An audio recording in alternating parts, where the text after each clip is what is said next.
Hi, and this week we are talking a little bit about the role that trauma has in substance use and to sort of help families kind of understand why someone with a significant trauma in their life, may engage in substance use that may eventually lead to addiction. And this can really be really for a number of reasons. You know, here in the detox unit, we run 3 groups a day, and so we get to listen to these people and hear their stories and hear their backgrounds, and we've met people from all walks of life. We've met people, who have maybe lived on the streets for 20 years and survived that way, and we've also had professors and business owners up here, and it shows that addiction really doesn't discriminate.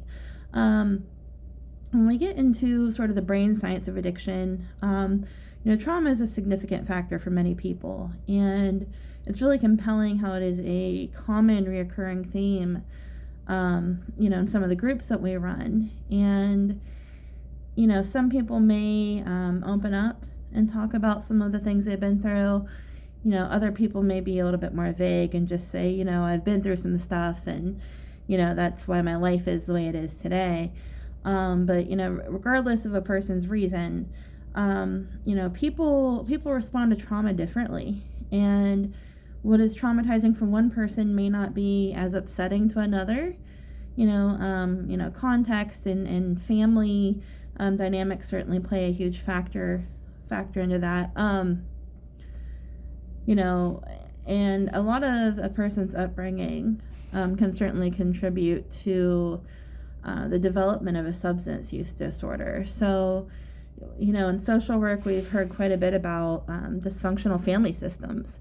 And this can be several things. This could be where, it may not have to be, while we do acknowledge that child abuse and neglect is a very real thing, it doesn't have to necessarily be an abuse type situation. Children growing up in dysfunctional homes, are affected mentally in different aspects. And by dysfunctional home, I think we all kind of joke that, we all have relatives or this or that, that are dysfunctional. But in a typical dysfunctional home, there are 3 rules, which are don't talk, don't trust, and don't feel. And so part of that don't talk is, that we just don't, we don't talk about what goes on at home. It's not anybody's business, so this can kind of lead to secret keeping. This can lead to sort of, a child having to cover up for their parents. Don't trust, kind of means, we don't trust outsiders. We don't want anybody to know what's going on here. And the don't feel aspect is, we're not allowed to feel a certain way about something. We are not allowed to be sad or upset. We just move on. It's just what we do.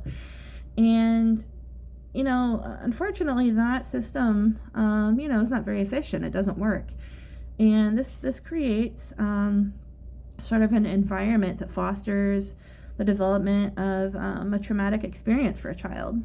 And as we grow older, some of these things that we learn, these coping mechanisms or lack thereof at home, certainly carries into adulthood. And so someone who may have grown up in a dysfunctional, abusive household, at times may grow up and become this adult who just does not know how to deal with conflict, who does not know how to deal with feelings or emotion. Maybe this could be somebody that doesn't quite know how to regulate themselves. And so with this, we see the development of a series of mental disorders.